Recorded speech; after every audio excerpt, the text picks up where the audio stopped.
Hey Internet, Eric here. I'm here with my buddy Whitey over on the Whitey the White Guy Show. Yeah. Okay. If you don't know, Whitey the White Guy Show is what I got started on YouTube on his channel, and then a lot of shit happened. He wasn't able to. He says a lot of bad things. He basically couldn't upload anything, but now we're bringing the Whitey the White Guy Show back. I'll be on it. He'll be doing his own thing as well. We'll put the link down below. Yeah. However, today, since he's into politics, and I could give a rat's ass, but I like stupid fun movies, tonight we're going to talk The Running Man. Starring... You're fucking retarded. If you're new to my channel, welcome. I do discuss plot spoilers, specific scenes, yada yada. Okay, basic... Got some yada yada for you right here. Basic plot of The Running Man is Arnie Schwarzenegger. He plays Ben Richards. He was working for the government. There was a big... It took place... I don't know when it initially took place, but the majority of the movie takes place in 2019. Arnold and a bunch of government officials are in a helicopter They're soldiers doing a helicopter or something. Yeah, that's it. They're soldiers, and there's a big protest going on.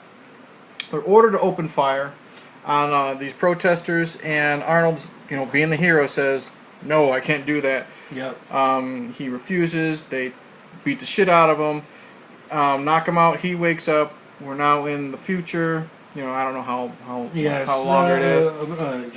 He's in prison because he has been blamed for the massacre that happened. Yep. While this is happening, there is a television show called The Running Man, hosted by Richard Dawson, host of Family Feud. Yeah. And it's basically where they take convicts and they're thrown into... You got to get from point A to point D, or whatever, while you're being hunted by... It's like American Gladiators, only they actually kill you. Yeah. You're being hunted by... Nerf shit, it's real guns. Being hunted by stalkers. They kill you in different ways. If you get from point A to the finish line or whatever that is, full pardon and all that jazz, but you do it at the risk of your life. Long story short, Arnold and his buddies and his love interest or future love interest are put on the show, and the resistance is also trying to show what the government is doing. They're lying to you, blah, blah, blah. Yeah. Hilarity ensues. Yeah. So at the beginning, like you said... he gets blamed for a massacre, and then I don't recall. Did the resistance help break them out, or they broke out on their own? They started because Yaphet Kotto from Freddy's Dead: The Final Nightmare, or Alien. Okay. And a bunch of other stuff. And then there's Yaphet Kotto, there's Arnold, and then there's the nerd. Yeah, whatever his name is. They helped start a prison riot, and then they all escape. Yeah. And then they meet up with the resistance to get the exploding collars taken off. Arnie goes home to find out his brother has disappeared. So takes Maria Conchita Alonso hostage. He goes to where his brother's he goes to his brother's apartment. And instead finds her. And then he ends up taking her hostage. Yeah, because his brother has been sent for relocation. Yeah. Is all she was told. And basically she's scared out of her mind. She's this petite thing, and Arnold's taking her hostage. He gets arrested, and then Damon Killian, who is Richard Dawson, the host, says, "I want that guy for the Running Man." He refuses to do it, and he says, "Okay, do it, full pardon, blah blah blah." And then he finds out his buddies are put on the show as well. So it's, the guys he broke out of prison with, Yaphet Kotto. Yeah, and the nerd guy.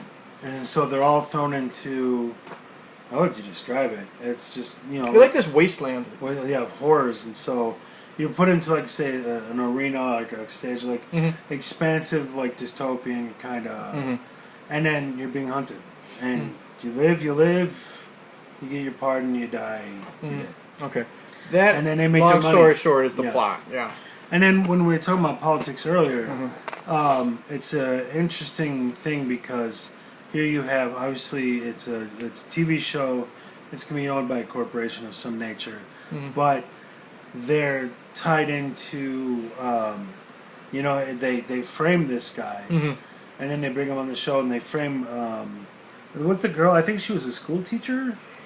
I don't know. I don't know what they did. She was did. a former school teacher or something. I don't know what they said. What Yeah. her occupation was, but when she somehow sneaks into, because I think she works in the in the same building or something like that, because she sees Ben Richards Arnold being taken away. Like she's dressed up, she's walking with like a coworker, and then she sees a news report about how when he made his escape, like in the airport, a couple people were shot and killed, and then she's like, no one was shot and killed when he had me hostage, so she knew something was up. She snuck in, and then she gets caught trying to look for the footage, and then she gets put in the running man as well. And then I like it because we're doing like the whole fake news, fake footage stuff. Yeah. As they're introducing her, they say that she was Ben Richards' lover and this and that, and you know. It's very Orwellian. They bend the truth, they lie, they manipulate, they omit.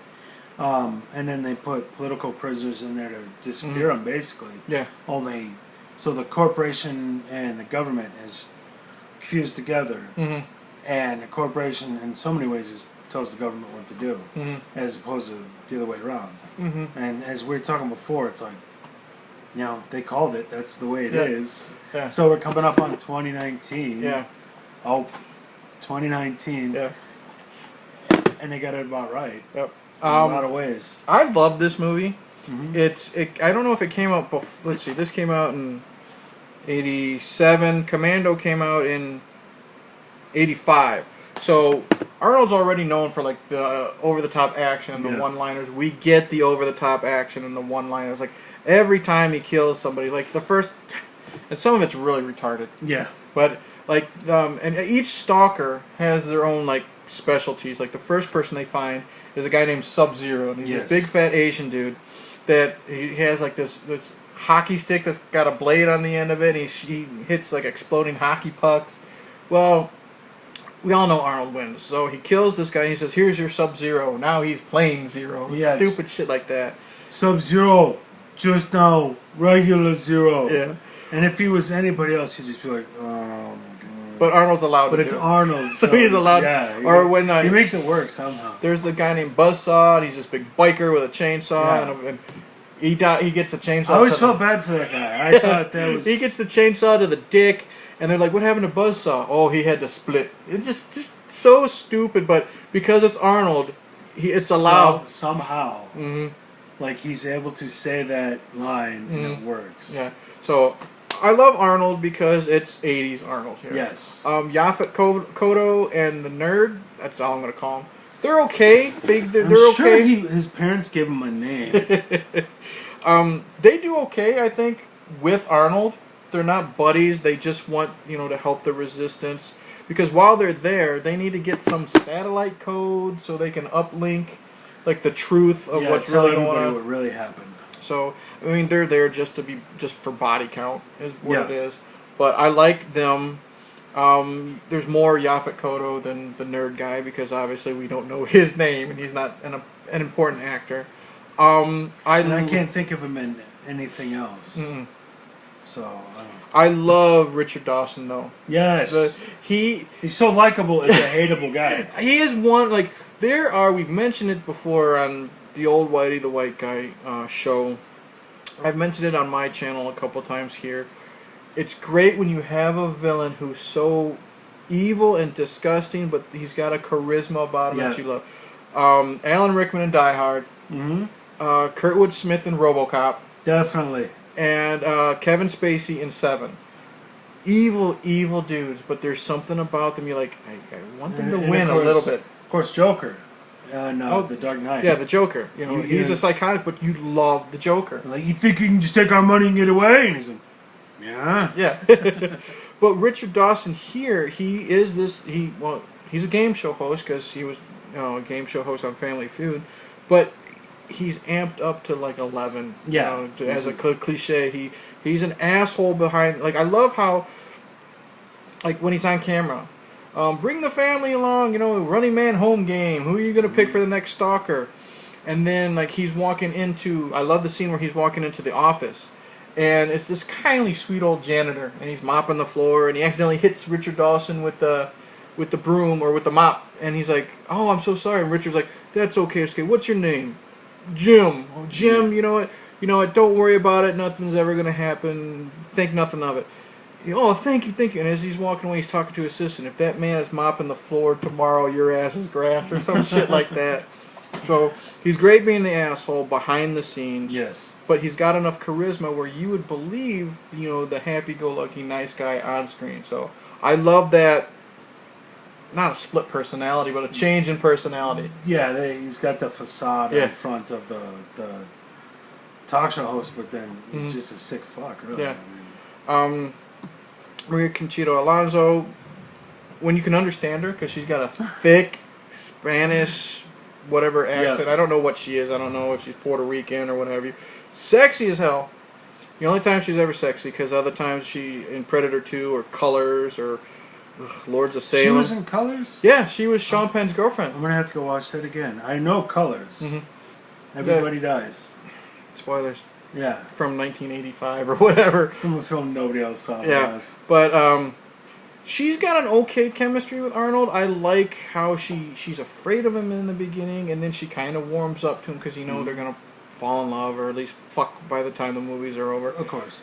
But she's kind of... I like how she's kind of coy and sexy. Like right before she's thrown in the Running Man, she's looking for unedited footage of the massacre, and she's got like the footage, and of course she's caught, and then she gets put in like this horrible jumpsuit, and then after they escape and they meet the resistance, she says, "I have the footage," and Arnold's like, "Well, where did you hide that?" And she says, in like the sexiest way, she's like, "Well, that's none of your business." But I just love it at the end. Jesse Ventura's in this as Captain Freedom. Yes. Yeah. I was kind of glad that they didn't kill him. Yeah. I was like, oh, no, don't kill Jesse. Yeah, and then that was cool because he didn't want to. Here's, like I mentioned, spoilers. He doesn't want to do it. Yeah. He wants to kill people with his bare hands, and they're making him do like this gimmick outfit thing, so he refuses. So what they do is they take past footage from an old episode where he's already killed people. They do like the CGI face of Arnold on this old victim, and then Arnold's like, well, now that they think we're dead, they can kill us for real and no one will care. So I like that whole, more medialized type of idea. And they put a little interesting bit, I thought, in the beginning where he's like the old warrior, and then midway was he's talking about his experience, they cut him off. And like, okay, let's go to this. It's like, even you kind of feel bad for those guys, because once their day is over, their last week's lettuce and all. Yeah, because he used to be like the most popular stalker, and now he's doing like Captain Freedom's exercise videos or stuff. Yeah. So, but again, it's like just like football players. Once you're done playing football, no one gives a shit. So they really, really want your attention when people pay attention to you. But once nobody cares, you're just out the door. So it's good social commentary. Yeah. You didn't know this? It's a Stephen King story. Yes. He wrote under. Did not know that. He wrote under the name Richard Bachman. I'm not getting into the whole Richard Bachman stuff, but nothing like the story basically, so it doesn't matter. Yeah. I think they took it in name only, but then again, back then they didn't know Richard Bachman and Stephen King were the same person. Yeah. So I just think it's cool that an Arnold movie is based off a Stephen King story. What is it? It's Finkel. Finkel's Einhorn. Einhorn is Finkel. Bachman is King. King is Bachman. Stephen King just tucks it in when he writes the my god, Richard Bachman stuff. Captain Winky. Which one's tucking? Yeah. I don't really think there's much I don't like about this. Does Stephen King have to tuck his balls back to be Richard Bachman, or does Richard Bachman have to tuck? Well, I think this was during the high alcoholism cocaine phase. Yeah, so okay. Who knows? He might have tucked it one night and the night as Richard just let it loose. He's just walking around like this. Hi, I'm Richard Bachman. I'm not Stephen King at all. What the fuck were we talking about now? The Running Man. Is there anything that you really dislike? Because there's not much of this movie I don't like at all. Good question, because that's what I was thinking about. I wouldn't say I dislike it, but it felt like the Resistance. Like they have this British guy. Yeah, they have this older British guy. And it just feels like the Resistance themselves felt like perhaps that was fleshed out a little bit more but got edited out. Because it felt like they were doing something like with that character He did seem like he was really important. But for the most we ever saw yeah. him do was like take off like the neck, the thing, and he's collar. just kind of really there in so many. And then after that, we just follow like Dweezil Zappa around. Exactly. So it seemed like, I know what you're talking about, but it seemed like there was going to be something more about that character. Then nothing is done with it. I didn't think about that. I kind of would have liked to see a little bit more of the Resistance. Yeah. I think it's because I bet you if it wasn't a Schwarzenegger movie, we probably would have gotten more.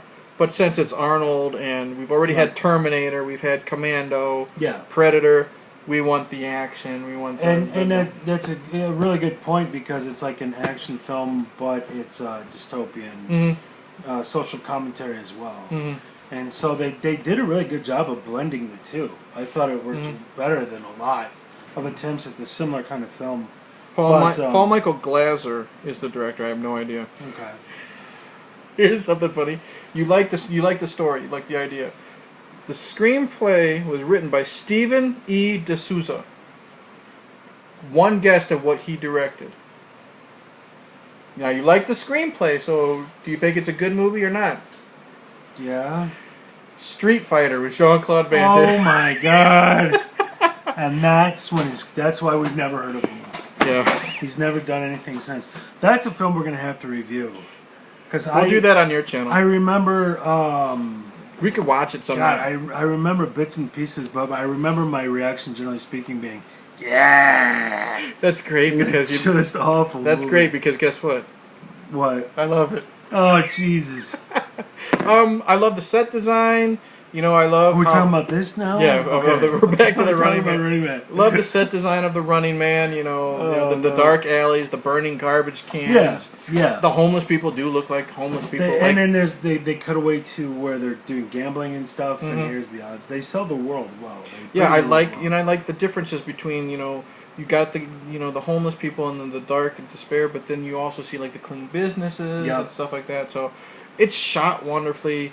I love the stalkers, the idea, like even Dynamo, the fat guy with the electricity for some reason sings opera. Yeah. It's not explained, but I think it's funny as hell. Yeah, that was like, and it's curious. I'd love to see a commentary. It's like, did they bring that up that the guy just happened to be able to sing operatic? Or was that in the screenplay? There is a commentary with the producer and the director. Okay. So, okay. But that would be interesting. A fat guy who's a Christmas tree. Yeah, he literally seems operatic and he's got like a Roman helmet or a Spartan helmet, and he's got this gigantic chest plate, but it's like light bright all over him. And so it does feel, because again you've got like this sumo wrestler looking guy who plays hockey with exploding pucks. It does seem like as far as that went, they just wrote shit down, put it in a hat. It's like, okay, he's a sumo wrestler who plays hockey. He's a goalie. Exploding pucks. Okay, he's a fat guy, and it's just like light bright. Yeah, like even opera singer. Even the chainsaw guy, like I don't know, for some reason that feel, maybe because he's like a white beard guy or something. He looks like a lumberjack, but it's just like, okay, he's got a chainsaw. Not a lot of theme to it, like, should he be wearing plaid? And it's funny because it feels like an '80s wrestling character. It does. We got Jesse we got Jesse Ventura in there, who was still doing the wrestling announcing. Yeah. The guy who played Sub-Zero was a former pro wrestler as well. Okay. So you kind of thought they all were, and then they had a pro wrestler. The guy at the end with the flamethrower is Jim Brown. Jim Brown. He was a football player, I think. Yeah, he was a football player. He was a big power running back. And he's only in it for like 2 minutes and then he died. Yeah, and spoilers, they all die. Yeah. Except Jesse. Jesse lives because he refuses to do it. That was funny. He comes out and his shit's just clanking all over. Yeah, because it's like really bad, like aluminum, shoulder and arm pads. He's like, I was killing guys with my bare hands before you were even born, or some stupid line like that. He's like, I'm not doing it. Oh, and then they have the mall cop from Mallrats. Is that him? At the very end. Sven. Yeah. He's like, I have to go get more steroids. Yeah. Let's go some steroids. Yeah, right before Arnie kills Killian, who's Richard Dawson, which is kind of a lame ending. You think so? Yeah. I like the way they did. I like the way that they didn't portray he makes a moral decision to go against. So it's like they're not all just brainless madmen. Well, I mean, I wanted a little bit more out of Richard Dawson's death. Oh, I gotcha. But yeah, he's talking about there's this personal security guard of Richard Dawson. Yeah. And he's a big muscular.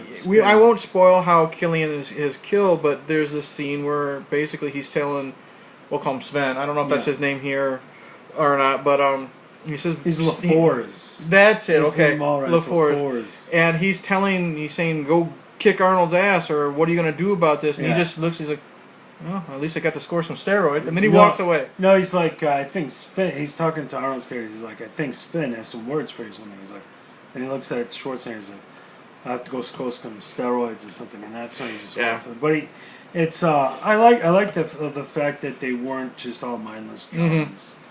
And so I was happy with that, but you're right, kind of I don't know how exactly you do appropriately kill off the Richard Dawson, but I mean, he gets a memorable death. I'm just like, I kind of wanted something more. Him eaten to death by rats or some kind of Richard Kuklinski kind of horrible torture. But that's just nitpicking. Yeah, that's nitpicking. We'll give him a Seven style death. He'll lie in a bed for a year. And then 1 year later, he's completely skeletal and everything. That's disgusting. Yeah, that's one thing to do. Is to make a film, you don't know what happens to the bad guy exactly, and then in the sequel, they're still killing him minutes a year later, and he's like just got no limbs and he's just a torso. They're slowly ripping off shreds of flesh. Is that what you want? Because we could do that. I think so. All right. In the end, final thoughts, Running Man. Final thoughts. The only real lament I have, or the only, I guess, curiosity. A good film. I highly recommend it. Again, a good blend of political commentary and action that's hard to do. And the only, I guess, curiosity or lament is like that one character who's the leader of the resistance. It felt like you wanted more. You just 2 more scenes with and that's what it's not important. It doesn't take away from the film. So we're both saying watch this now. Our only problems is just basic nitpicking. Oh yeah. And also, like you said, now with fake news, no matter where your political stances are, it fits into. If this is something from 1987 that actually political, you can still see in 2018 as we're filming. You can take the Richard Dawson character and replace him with Hillary Clinton. It would work great. It would be fantastic. That's actually a good movie. It's a good idea. If there's ever a sequel, tell me there isn't. Running Man 2? A remake. Hillary's Revenge? Hillary, yes. Running Man and Hillary is the fucking fuck. Side point, have you ever seen Free Jack? That's the Emilio Estevez one with Mick Jagger? It's the same movie. It's basically the same movie. But so wait. Please tell me Emilio is Arnold. Emilio is Arnold. That's retarded. It's in Free Jack. It's the same basic story. Only what they do is he dies in 1993. He's a race car driver. He dies in a race car crash, and then they have some kind of technology with space-time coordinates and shit. They can pull you from the past and into the future. And there's no ozone. Everybody's got viruses and all that shit. And so when they know the moment you die, they can snatch you from the past and bring you to the present. And your body's a hot commodity because everybody's got cancer and viruses and shit. And so the rich guy in that movie wants his body, Emilio Estevez. And then just as they're doing they're going to zap his brain so he's brain dead for the body, he manages to escape that. And then the whole film... That's nothing like The Running Man. But it's a dystopian future where you have the super impoverished, and then you have the rich, and there too it kind of parallels like Kings and Queens, Dukes and Lords. So there's the big CEO guy, he's rich and powerful. He's dying, he's getting old. There's a younger guy named Michelet who's trying to take the reins of power, and then they both have their armies, sort of. And who's the guy for role? Mick Jagger. Mick Jagger plays the leader of the group that's loyal to the rich guy, And then the other guy has the... So what's I interesting just laugh at it's Mick Jagger. What's interesting, it is interesting about the film is because where it differs is with Running Man, you just have the good guys and the bad guys, and here there's different factions, and Emilio Estevez gets out of it 10 times, not because he's so great, but because they're too busy shooting at each other, and he manages to escape. But it's very similar in that you got a guy running for his life, and then you have that same, here's the super wealthy, here's the extreme impoverished. And all the same political kind of. There's a I don't know. There's so much a resistance in there. That's what Mick Jagger ultimately becomes. Okay. But you have the bounty hunters trying to get his body and stuff. But it's very similar. He's in a dystopian future where you have super rich, super poor. It's very social commentary, and he's on the run. Every scene he's being shot at, and Mick Jagger's there. Coming soon to the Whitey the White Guy show. Probably not this channel, but we'll watch Free But Jack. the point is, I like that film, but it's flawed. And that's, again, he's right, it's a whole video. But this is an example of where it works. Yeah. And Free Jack is an example where it didn't quite work. But they're trying to do the same thing. An action movie with political commentary. It's very similar. That blend worked. Running Man worked. Free Jack is where you can see how it doesn't work.